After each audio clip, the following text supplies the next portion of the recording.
Don't mind my hair. I need a haircut, all right? Look at this shit.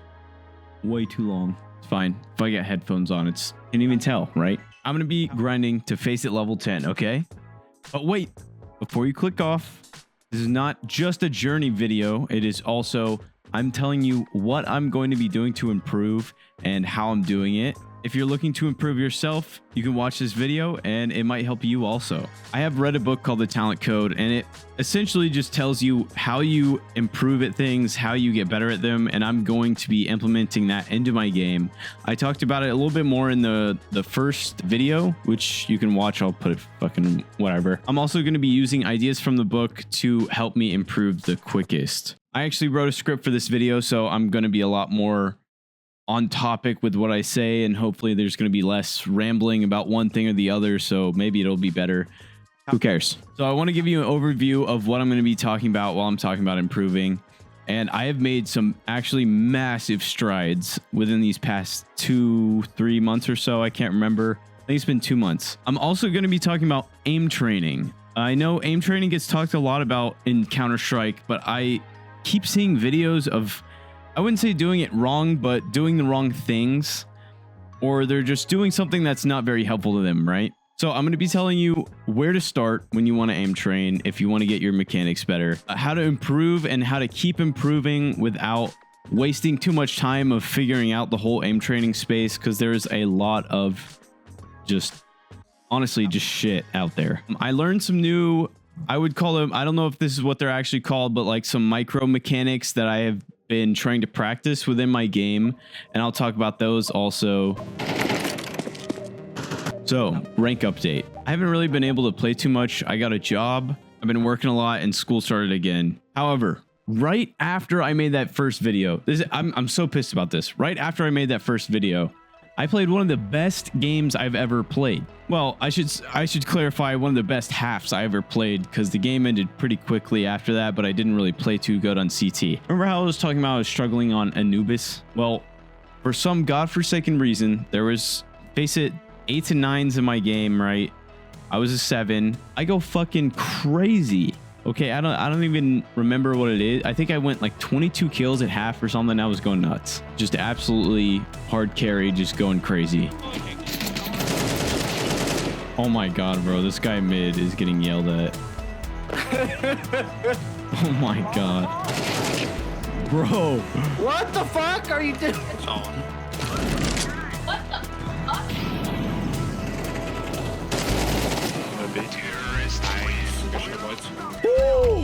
Dude. Bro, they can't stop you, Green. I know.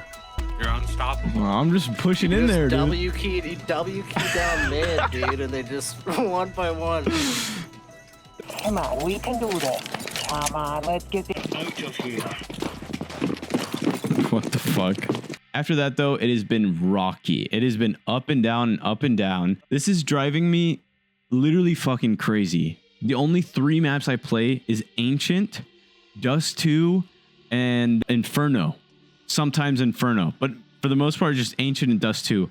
I don't mind Ancient, and Inferno's okay, but Dust 2, dude, I hate it. I hate Dust 2. I'm gonna come out and say it. I'm gonna say it right now. Let me know if you agree. 100-word comment. Okay, if you agree. Type 100 words in the comments. Or if you disagree, you can type 100 words why I should like Dust 2, please. So, what I was playing, I got the Armory Pass because I'm an idiot and thought I could use that and Faceit. So I started playing Premier, and I know Premier is not really something to take seriously. At least I wasn't going to take it super seriously. I think I'm like 20k elo right now, but and I'm done with the Armory Pass, so I'm back to Faceit. But I was using Premier to apply the new mechanics that I was like learning in my practice. So I knew I wasn't going to be top of my game when I play Premier. This isn't really mechanics, so it's not going to be what I talk about in the improvement area of the video, but I was using Premier to practice a lot of like nades and stuff and just kind of be more support role. That way, if I need to fill in that slot, because a lot of people don't know lineups. I don't know why I'm acting like I'm pissed off about that. I don't know lineups either. That's why I did this whole thing. Anyways, a lot of people, including me, don't know a lot of lineups, okay? So that's something I was trying to fill that role, trying to time flashes better for teammates, not just self flashing. So that's something I'm really trying to get a lot better with, is util, because it's just so game changing. And you could be having the worst day of your life. You could be having the worst day of your life or the worst game of your life where you're just losing every fight you take. But if you got good flashes, like, you can win the game still. Like, it's not that big of a deal. Speaking of that, though, since I'm not good at that, if I didn't have a good game when I did play Faceit, I don't know what was happening, but these teams just felt so unbalanced. Like, it just felt like my team was going to lose every time.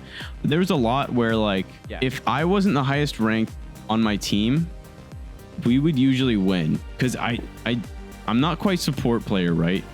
But I'm not quite like a fragger. Like, I'm not a hard carry. I just don't hard carry in Counter-Strike that often. In Valorant, I did. Counter-Strike, not really. So if I'm the highest rank in the team, it's very hard for me, because I feel like I take on too much responsibility when I'm carrying and try to overextend myself too much. It could just be a mental thing, or I don't know, something like that. Yeah, so we're still level 7. Not too much there. But again, I haven't been able to play too much, and when I did, it was a lot of Premier early on. But we're back on the Faceit grind, I promise. I even lost my Premier rank. I can tell you what my elo is right now. I think it actually went down since the last video. It's 1386, 1396. So not the best. Let's see. Yeah, I think I was 1440 when I first made that video, and it's just rocky up and down. So I'm hoping now that I've taken some time in Premiere to learn all the nade lineups, I'll start to get, and my mechanics have improved literally tenfold. It's crazy. And that's what I'm going to talk about next. First, before I talk about what things I learned and have been putting into my game in-game, I'm going to talk about aim training. First off, I feel like this shouldn't even have to be said, but a lot of people like to shit on aim training a lot for honestly pretty dumb reasons. Is like why you should aim train in the first place. I mean, if you don't have the time, don't worry about it. But if you got like 15-30 minutes at the end of your play session or whatever, do it. It's so much fun. I mean, to say to not do aim training and it's a waste of time literally blows my mind. That's like telling a hockey player it's a waste of time to practice his slap shot because he's not actually in a hockey game. It makes no sense. I don't understand it. That being said, though, that comparison I made isn't perfect. When you're aiming in game, that's a lot different than an aim trainer, right? A lot of the aim nerds will tell you there's a difference. That doesn't make aim training useless, though, at all. It makes it extremely helpful. Two things, okay? There's aim and then there's mouse control. Mouse control is pretty much I am putting my mouse cursor exactly where I want it, right? And aim is different. So if you're trying to kill an enemy while you're spraying one magazine, right? In an aim trainer, that would be going from this dot to this dot, just a straight line. In Counter-Strike, you have a spray pattern. So your mouse is not going to be on this dot. Your mouse is probably going to, like, your cursor is going to be down here, but you're spraying at this dot, right? So that's the difference. There's mouse control and aim. Now, mouse control can help you get your mouse to where you need it while you're transferring. So mouse control is a piece of your in-game aim that goes along with movement, that goes along with spray. So don't worry about if your aim training is a waste of time or not, because it's not. As long as you're doing the right scenarios, pushing yourself and learning from your mistakes, it's not. If you're just sitting there and doing fucking Tile Frenzy, or what even is that meme? The big ball aim lab, that's a waste of time. I'm not gonna lie. Maybe it has its uses for like playing Marvel Rivals, maybe, I don't know. So now I'm gonna talk about how to start aim training. Biggest thing I would recommend is look into Voltaic. It's an aim training group. They work with a lot of pro players. Allige is one of them. I think they coach a lot of them through their Amped program. So, and a lot of people may have heard of Voltaic, but still don't know exactly what they do or where to start. So I'm going to give you two options today. There's if you have Kovacs, great. I love it. And if you only have aim lab, that's fine too. Also love it. So there's multiple ways to find this. As long as you can find the scenarios, you're good. Here we go. So if you go into their website, all you have to do is like search voltaic, and then you click on assess your aim. Here, RZN, we can look up mine. Oh, yeah, okay, there we go. So this is for aim labs. They do have a Kovacs one, but I think, I don't even know how to get to it, but I have it open on my Kovacs like Steam overlay. I think it's in beta right now. So if you go into their Discord, I'm sure you can find it somewhere. I'm pretty sure that's where I found it. So I haven't been playing this season too much, but you can see season 2, I got Master here. I want to start playing this more because this actually applies to Counter-Strike quite well. But I still think it's very important to just practice your overall aim. So all you really have to do, these play buttons for the aim lab ones they don't really work for me, but they can work for other people. But what I do is just search this, search this, search this, and just play these. And you just keep trying to get your rank up. This is bare minimum. You don't want to focus only on this though. And you can set it to novice. So here. So once you get all the scores and you can't, you feel like you've played it like 5-10 times, whatever, you can't really get the score up any higher. That's where you see where you get your rank. And there's novice, there's advanced, you'll land somewhere in there, right? So once you get your rank for this, that's where you want to start looking where your weaknesses are. So like you can see here, I guess this isn't perfect since I have completed here. Let's look at this. This also isn't really perfect. Okay, wait, yeah, no, this is good. So you see I have some platinum scores right here. Those are 2 in the same category. That tells me reactive tracking is a massive weakness for me. And this is something I've known and tried to fix for so long, but it's so difficult because I'm not like an Overwatch player. I've played Overwatch, but I'm not an Overwatch player. But it is reactive tracking is extremely beneficial in Counter-Strike. So don't just write it off. Like if you're having a 1v1 strafe battle or in like a pistol round with someone, if you're good at this, you can just absolutely destroy them and you don't even need to do more than like a strafe or 2. So, I mean, it's all of this is so valuable, even for Counter-Strike. I don't care what people say. But if you do want to more focused on Counter-Strike 1, do the Valorant benchmarks. I think these are only in aim lab though, so you'll have to do that. But I would recommend doing both. I mean, this is overall aim. This is just Counter-Strike Valorant. So they have the same, they don't have the Kovacs benchmarks for Valorant, but they have the overall one, and I love the Kovacs benchmarks. They're truly what motivates me to keep aim training and keep getting better. So that's always my first recommendation to people. If you have like, I need to get better at something, I need to hit this goal of this rank or whatever, those are perfect for you. I've been trying to hit the goal of getting Grandmaster in these for the longest time, and then I'll give up on it, and then I'll take it back up, and then they'll change the benchmarks, then I'll do it again, and then I'll give up on it, and then I'll take it back. It's a bad. Anyway, that's where to start. Also, I'm going to give you people to follow. So if once you find your rank and you're stuck, I'm going to give you 2 people to follow that will help you a lot. Viscose and Matty OW. Massive. Oh, you know what? Also minigod, but I'll link their channels below. You need to check them out if you're new to aim training. It'll change your experience completely because their approaches to scenarios are insane. And they have a lot of breakdown videos of kind of what they're thinking, what they're doing. It really does help a lot. So learning new mechanics is something I was talking about earlier, right? You know what? Let me pull it up here. The way I found this was actually through minigod.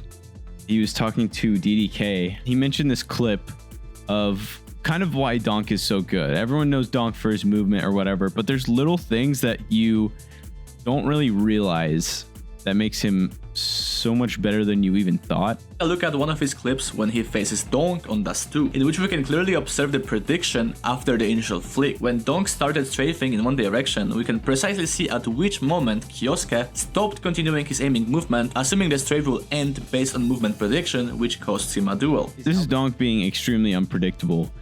And I have noticed I'm very predictable with my movement. So that is something I've been working on.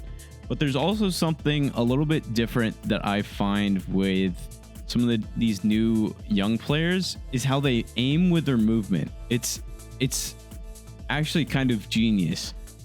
So aiming with your movement, right?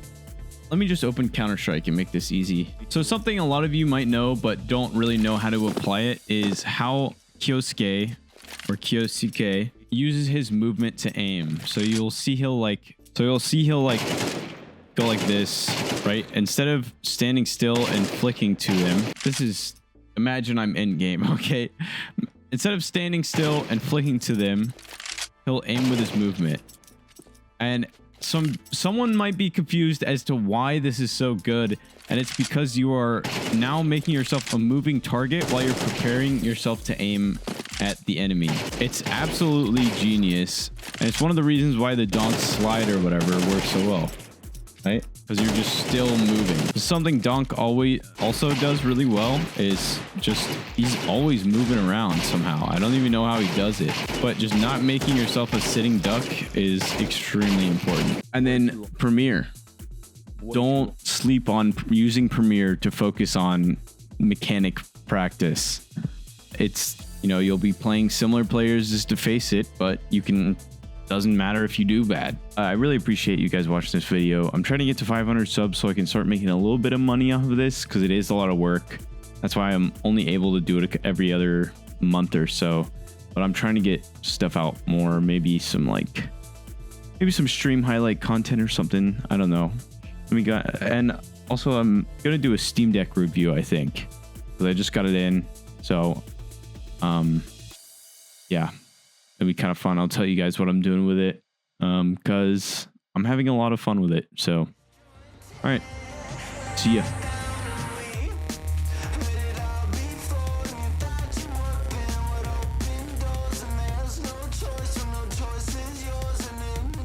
What? What?